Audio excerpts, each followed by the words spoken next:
नमस्कार दोस्तों, स्वागत है आपका रेलवे अपडेट यूट्यूब चैनल पर। आज का वीडियो बेहद महत्वपूर्ण और संवेदनशील विषय पर है। भारत में आरक्षण का गणित और उसका पूरा इतिहास। आखिर भारत में आरक्षण की शुरुआत कब हुई? एससी और एसटी को आरक्षण कब मिला?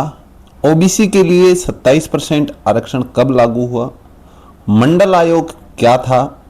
ईडब्ल्यूएस के लिए 10% आरक्षण कब आया? और सबसे बड़ा सवाल, अगर किसी भर्ती में 100 सीट हैं, 100 पद हैं, तो एससी, एसटी, ओबीसी, ईडब्ल्यूएस और यूआर की सीटों में गणित कैसे समझा जाए? क्या आरक्षित वर्ग का उम्मीदवार जनरल यानी यूआर की सीट पर चयनित हो सकता है? और क्या हर जगह आरक्षण का प्रतिशत बिल्कुल उसी तरह से लागू होता है? आज के वीडियो में हम 1902 से लेकर 2019 के ईडब्ल्यूएस आरक्षण और उसके बाद के महत्वपूर्ण घटनाक्रम तक की पूरी कहानी को आसान भाषा में समझेंगे। यह वीडियो किसी जाति या वर्ग के पक्ष या विरोध में नहीं है। हम केवल संविधान, आरक्षण का इतिहास, आरक्षण की व्यवस्था और इसके गणित को समझने की कोशिश करेंगे। अगर आप रेलवे भर्ती, सरकारी नौकरी और कर्मचारियों से जुड़ी ऐसी महत्वपूर्ण जानकारी चाहते हैं तो चैनल को सब्सक्राइब जरूर करें। वीडियो पसंद आए तो लाइक करें और शेयर जरूर करें। साथियों, आरक्षण की शुरुआत कहाँ से हुई? सबसे पहली बात आती है, आरक्षण की शुरुआत कहाँ से हुई? दोस्तों, आरक्षण की कहानी को समझने के लिए हमें आज़ादी से पहले जाना होगा। आज़ादी से पहले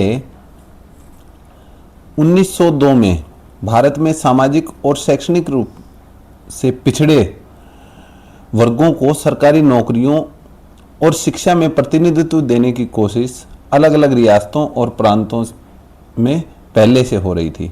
1902 में कोल्हापुर जो रियासत थी, उसके महाराज साहू ने पिछड़े वर्गों के लिए, साहू महाराज ने पिछड़े वर्गों के लिए सरकारी नौकरियों में 50% आरक्षण की व्यवस्था की थी। इसे भारत में आधुनिक आरक्षण व्यवस्था के शुरुआती महत्वपूर्ण उदाहरणों में माना जाता है। लेकिन ये ध्यान रखने वाली बात है कि यह पूरे भारत में लागू होने वाला आरक्षण नहीं था, यह केवल कोल्हापुर रियासत की व्यवस्था थी। इसके बाद बात करें कि 1921 और उस समय की मद्रास प्रेसिडेंसी। इसके बाद मद्रास प्रेसिडेंसी में भी सरकारी सेवाओं में विभिन्न समुदायों को प्रतिनिधित्व को लेकर कुछ व्यवस्था की गई। 1921 के आसपास कम्युनल गवर्नमेंट ऑर्डर के माध्यम से विभिन्न समुदायों के लिए सरकारी नौकरियों में प्रतिनिधित्व की व्यवस्था की गई। यानी आरक्षण की अवधारणा आज़ादी के बाद अचानक पैदा नहीं हुई थी, इसकी ऐतिहासिक पृष्ठभूमि काफ़ी पुरानी है। इसके बाद यदि हम बात करें तो 1932 का पूना पैक्ट, यह भारतीय आरक्षण इतिहास का बहुत महत्वपूर्ण मोड़ था।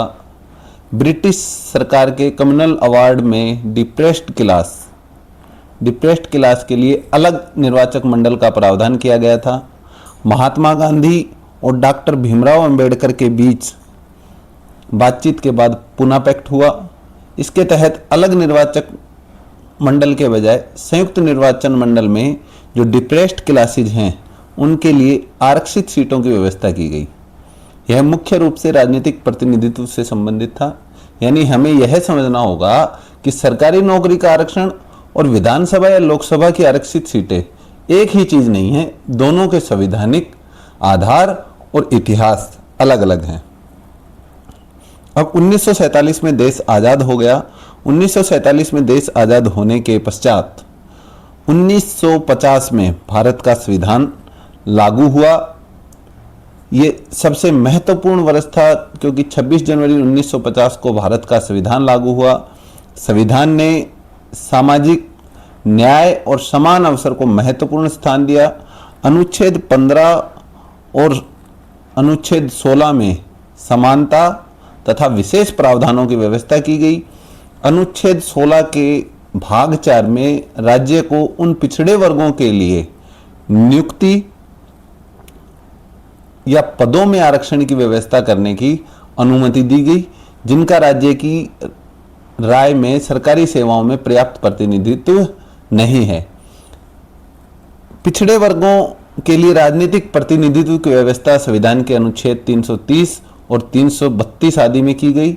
इसलिए 1950 के आरक्षण व्यवस्था के संवैधानिक ढांचे के लिए एक महत्वपूर्ण वर्ष माना जाता है।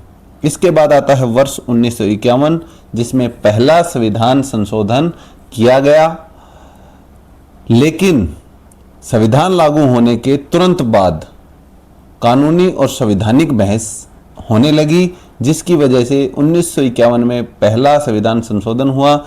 इसमें अनुच्छेद 15 का भाग 4 जोड़ा गया। इससे राज्य को सामाजिक और शैक्षणिक रूप से पिछड़े वर्गों के लिए विशेष प्रावधान करने का स्पष्ट संवैधानिक आधार मिला।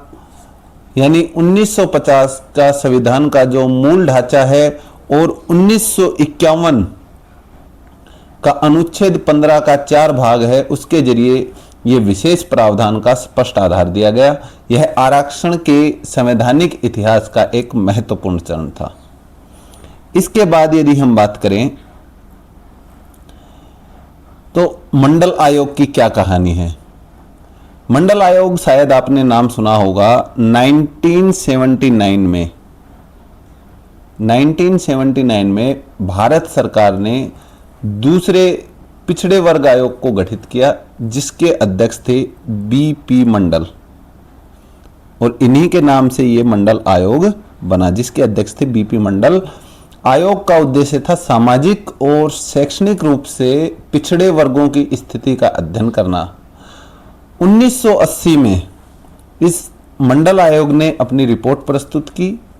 रिपोर्ट में ओबीसी यानी कि अदर बैकवर्ड क्लास जिसे हम कहते हैं, उसके लिए केंद्रीय सरकारी नौकरियों में 27% आरक्षण की सिफारिश की गई, लेकिन रिपोर्ट तुरंत लागू नहीं हुई। कई वर्षों तक जो ये राजनीतिक और सामाजिक बहस का हिस्सा रहा। फिर आया वर्ष 1990।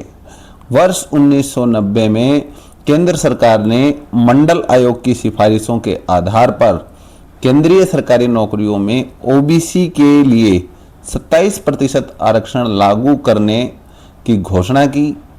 इसके बाद देश भर में इसके समर्थन और विरोध में व्यापक आंदोलन हुए।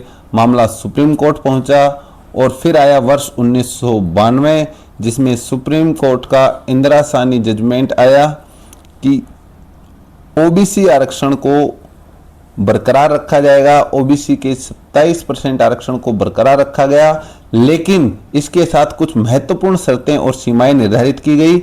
इसी फैसले के संदर्भ में सामान्यतः ये कहा जाता है कि 50% आरक्षण पर सीलिंग का जो सिद्धांत है वो भी इसी फैसले में दिया गया। साथ ही ओबीसी रिजर्वेशन में क्रीमी लेयर की अवधारणा महत्वपूर्ण बनी। इसके बाद केंद्र सरकार की ओबीसी रिजर्वेशन व्यवस्था को 1993 से लागू कर दिया गया। कब से लागू कर दिया गया? 1993 से लागू किया गया। और यहां सबसे महत्वपूर्ण बात है कि 50% को हर परिस्थिति में एक सरल गणितीय निर्णय मान लेना सही नहीं है। बाद के जो संवैधानिक संशोधन हुए, विशेष प्रावधान आए और न्यायिक फैसले हुए, वो भी महत्वपूर्ण है। इसलिए रिजर्वेशन को केवल एक परसेंटेज देखकर समझना ठीक नहीं है।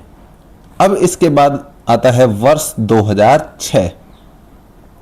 वर्ष 2006 में क्या होता है कि केंद्र सरकार ने जो केंद्रीय एजुकेशन इंस्टीट्यूट हैं उसमें ओबीसी के रिजर्वेशन के लिए इनकी सीटें निर्धारित करने का प्रावधान किया। इन्होंने सेंट्रल एजुकेशन इंस्टीट्यूट रिजर्वेशन इन एडमिशन एक्ट 2006 बनाया। इसके तहत केंद्रीय शिक्षण संस्थानों में ओबीसी के लिए 27% रिजर्वेशन का प्रावधान आया। यानी ओबीसी रिजर्वेशन का प्रभाव केवल सरकारी नौकरियों तक सीमित नहीं रहा, बल्कि केंद्रीय शैक्षणिक संस्थानों में प्रवेश तक भी इसका विस्तार हुआ। यहाँ भी लागू होने वाले संस्थान और एक्सेप्टेशन को संबंधित कानून और नियमों के अनुसार समझना चाहिए। फिर आता है वर्ष 2019,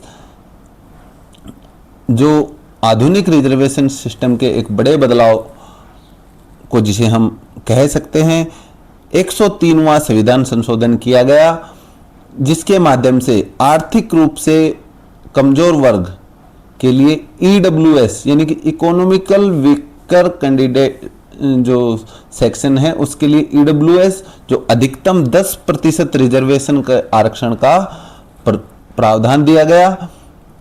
ईडब्ल्यूएस के लिए एलिजिबिलिटी केवल सामान्य आर्थिक स्थिति देखकर तय नहीं होती, इसके लिए सरकार द्वारा निर्धारित इनकम और एसेट क्राइटेरिया और अन्य शर्तें भी पूरी करनी होती हैं। इसलिए किसी भी भर्ती में ईडब्ल्यूएस कैटेगरी भरने से पहले नोटिफिकेशन में दी गई एलिजिबिलिटी कंडीशंस जरूर पढ़नी चाहिए। इसके बाद आता है वर्ष 2022, जिसमें सुप्रीम कोर्ट ने ईडब्ल्यूएस पर एक फैसला दिया। क्या फैसला दिया?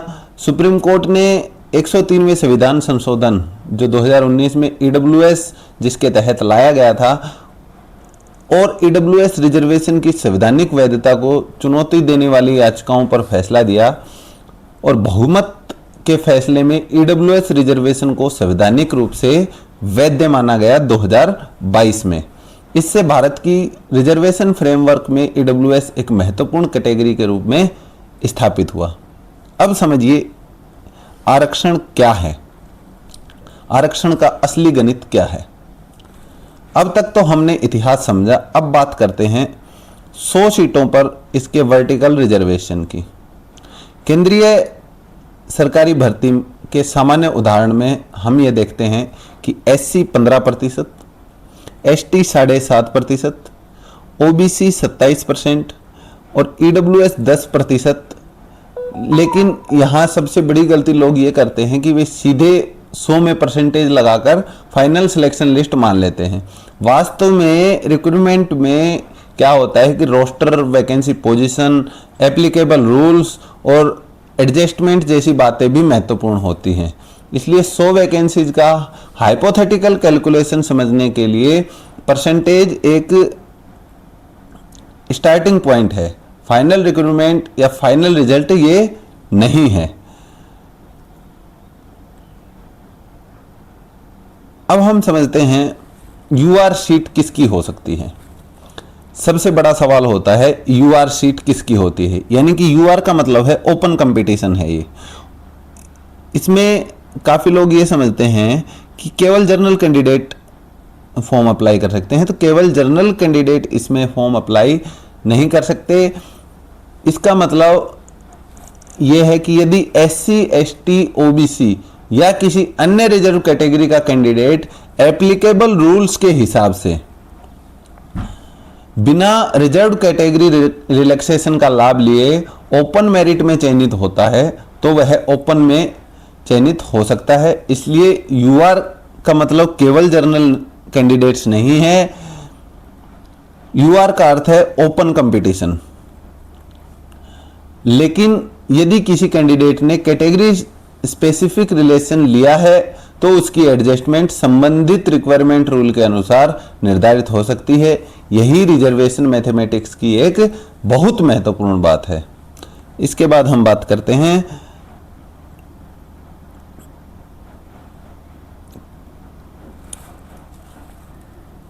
रिलैक्सेशन के आधार पर merit selection, category based relaxation दोनों एक नहीं है। हॉरिजेंटल रिजर्वेशन की अब हम बात करें हॉरिजेंटल रिजर्वेशन की, तो हॉरिजेंटल रिजर्वेशन जो होता है ये सबसे महत्वपूर्ण विषय है कि महिला, पीडब्ल्यूबीडी, एक्स सर्विसमैन आदि के लिए कुछ परिस्थितियों में हॉरिजेंटल रिजर्वेशन का प्रावधान हो सकता है। इसे वर्टिकल रिजर्वेशन से अलग समझना चाहिए हमें। वर्टिकल कैटेगरीज में एससी, एसटी, ओबीसी और ईडब्ल्यूएस जैसी कैटेगरी आती हैं। हॉरिजेंटल रिजर्वेशन इन कैटेगरी के भीतर लागू होकर निर्धारित रिप्रेजेंटेशन सुनिश्चित कर सकता है। इसलिए किसी भी भर्ती का फाइनल सिलेक्शन केवल SC, ST, OBC, EWS और UR के प्रतिशत से नहीं निकाला जा सकता। तो साथियों,